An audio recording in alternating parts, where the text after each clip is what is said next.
నమస్తే, వీటీవీ ప్రేమికి స్వాగతం. అంబటి రాంబాబు మీద 36 కేసులు నమోదు చేశారు. మొత్తంగా మనం అంబటి రాంబాబు మీద అన్ని కేసులు విడివిడిగా కోర్టులో అయితే పరిశీలించడం సాధ్యం కాదని చాలా ఎర్లీగా ఆయన అరెస్ట్ చేసిన 2 రోజులకే చెప్పాం. సరిగ్గా అదే జరిగింది.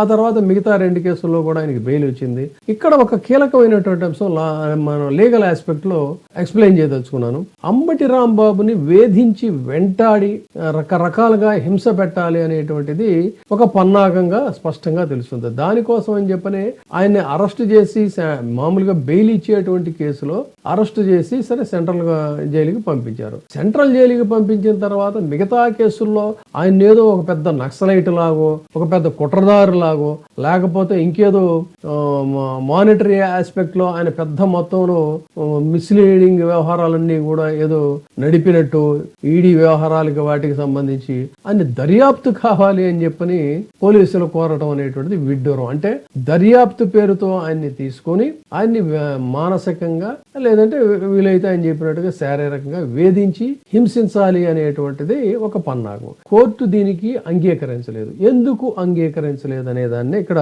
ఇది అందరికీ కూడా పనికొచ్చేటువంటి సమాచారం. అంటే రాజకీయాల్లో కానీ లేదంటే న్యాయ అంశాల పట్ల ఆసక్తి ఉన్నటువంటి వాళ్ళకి కూడా ఇది తాజాగా సుప్రీంకోర్టు ఇచ్చినటువంటి తీర్పు. ఇది చాలా పనికొచ్చేటువంటి అంశం కాబట్టి కొంత శ్రద్ధగా దీని గురించి తెలుసుకుంటే బాగుంటుంది. అరెస్టులకు సంబంధించి గతంలో కూడా కొన్ని జడ్జిమెంట్స్ ఉన్నాయి, కానీ సుప్రీంకోర్టు మళ్ళీ తాజాగా ఒక తీర్పు ఒకటి వెలువరించింది. ఇది ఏంటంటే justice MM Sundaresh, justice SVN Bhatti వీళ్ళిద్దరితో కూడినటువంటి ధర్మాసనం ఒక జడ్జిమెంట్ ఇచ్చింది. ఏంటంటే బిఎన్ఎస్ఎస్ నిబంధనల మీద చాలా క్లియర్ గా క్లారిటీ ఇచ్చింది. ఇది పోలీసులు అందరూ కూడా గుర్తు పెట్టుకోవాల్సినటువంటి అవసరం. కాదన్నట్టయితే వాళ్ళ సర్వీసులో డెఫినెట్ గా వాళ్ళు ఏదో ఒక చోట ఇబ్బంది పడతారు, దెబ్బతినేటువంటి అవకాశం అయితే ఉంది.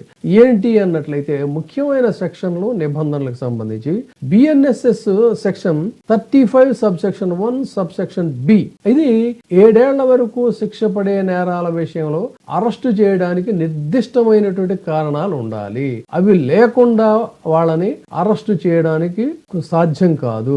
అరెస్టు చేయాలని చెప్పనన్నప్పుడు ఒక రీజనబుల్ కాజెస్ ని చూపించాలి, కానీ ఏదో మనకు అధికారం ఉంది కదా, లేకపోతే మనల్ని ఎవరో చెప్పారో మెహర్బానీ కోసం అని చెప్పని అరెస్ట్ చేస్తే ఇబ్బంది పడతారు. తర్వాత బిఎన్ఎస్ఎస్ సెక్షన్ 353 దీని కింద నోటీసు జారీ చేయడం అనేది మామూలు ఏదో సాదాసీదా ప్రక్రియ అని చెప్పని అనుకుంటున్నారు. ఇది సాదాసీదా ప్రక్రియ కాదు. కేవలం అరుదైన సందర్భాల్లో మాత్రమే మీరు ఇది జారీ చేయాలి తప్ప ఇష్టం వచ్చినట్టుగా ఎడాపెడా నోటీస్ జారీ చేయడం కుదరదు అనేటువంటిది కూడా చెప్పింది. తర్వాత సెక్షన్ 351 నుంచి 356 వరకు ఈ నిబంధనలు ఏంటంటే పోలీసులు తమ విచక్షణాధికారాన్ని జాగ్రత్తగా ఉపయోగించాలి. వీరావేశంతోనూ ఎవరో చెప్పారనో ఎవరినో సంతోష పెట్టాలని చెప్పను ఓవర్ యాక్షన్ చేసినట్టయితే ఖచ్చితంగా కోర్టుల ముందు మీకు భంగపాటు తప్పదు. అందుకని అరెస్ట్ అనేటువంటిది ప్రాతిపదిక కాదు.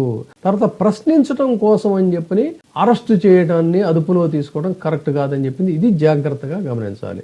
ఎందుకు తీసుకెళ్లారు మీరంటే ప్రశ్నించడం కోసం తీసుకెళ్లామని చెప్పానంటే రేపు కోర్టు ముందు మీకు తప్పదు. ఇది చాలా ఇంపార్టెంట్. ఇప్పటిదాకా సాగుతుంది అయితే అదే ఇష్టారాజ్యం కింద అరెస్ట్ చేయడం, తీసుకుపోవటం, వాళ్ళ గంటలు కూర్చోబెడతాం, క్వశ్చన్ చేయటం. సో ఈ పరిస్థితుల్లో సుప్రీంకోర్టు ఇచ్చినటువంటి కీలక మార్గదర్శకాలు ఏంటి అన్నట్లయితే అరెస్ట్ అనేటువంటిది తప్పనిసరి కాదు.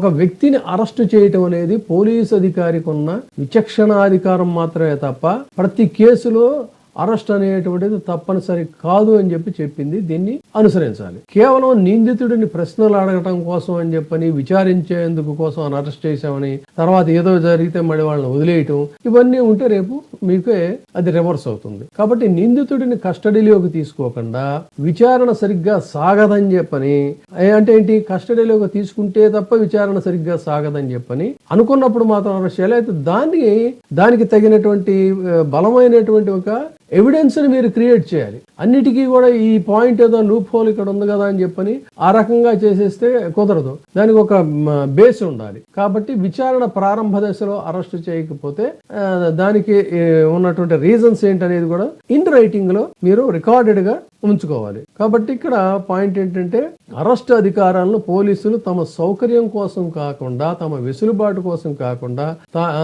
రాజకీయ ఒత్తిడుల కోసం కాకుండా కేవలం అవసరం అవసరానికి మాత్రం ఖచ్చితంగా అనుకున్నప్పుడు మాత్రమే చెయ్యాలి అనేటువంటి చెప్పింది. ఇది అలహాబాద్ 7 సంవత్సరాల లోపు కేసులకు మీరు అరెస్ట్ చేయకూడదని చెప్పి హైకోర్టులు, ఆంధ్రప్రదేశ్ హైకోర్టు అనేకసార్లు రూలింగ్ ఇచ్చింది, తెలంగాణ కోర్టు ఇచ్చింది, చాలా హైకోర్టులు ఇచ్చాయి, సుప్రీంకోర్టు కూడా చెప్పింది. కానీ తాజాగా మళ్ళీ అలహాబాద్ హైకోర్టు ఇచ్చినటువంటి ఉత్తర్వులను సవాల్ చేస్తూ దాఖలైనటువంటి అప్పీల్ ని విచారిస్తున్న సందర్భంగా సుప్రీంకోర్టు తాజాగా ఈ వ్యాఖ్యలు చేసింది. ఇది ఇక్కడ విషయం. దీన్ని బేస్ చేసుకునే అంబటి రాంబాబుని వాళ్ళు విచారించాలి అన్నప్పుడు ఒక దెబ్బకి మొత్తం కేసులన్నీ కూడా కొట్టి అవతల పడేసి విచారణ లేదేం లేదని చెప్పి జరిగింది. ఇది సంగతి. కాబట్టి న్యాయ వ్యవస్థ ఎప్పుడు కూడా రాజకీయాల కంటే కూడా, రాజకీయ నాయకుల అడుగులకు అడుగులు ఎత్తేటువంటి పోలీసుల కంటే కూడా న్యాయ వ్యవస్థ చాలా గొప్పది అనేటువంటి విషయాన్ని గమనిస్తే మంచిది. Thank you. ఇప్పుడే సబ్స్క్రైబ్ చేయండి, లైక్ చేయండి, షేర్ చేయండి. VTV ప్రైమ్, నీ ఉత్తమాభిరుచుల సమ్మేళనం.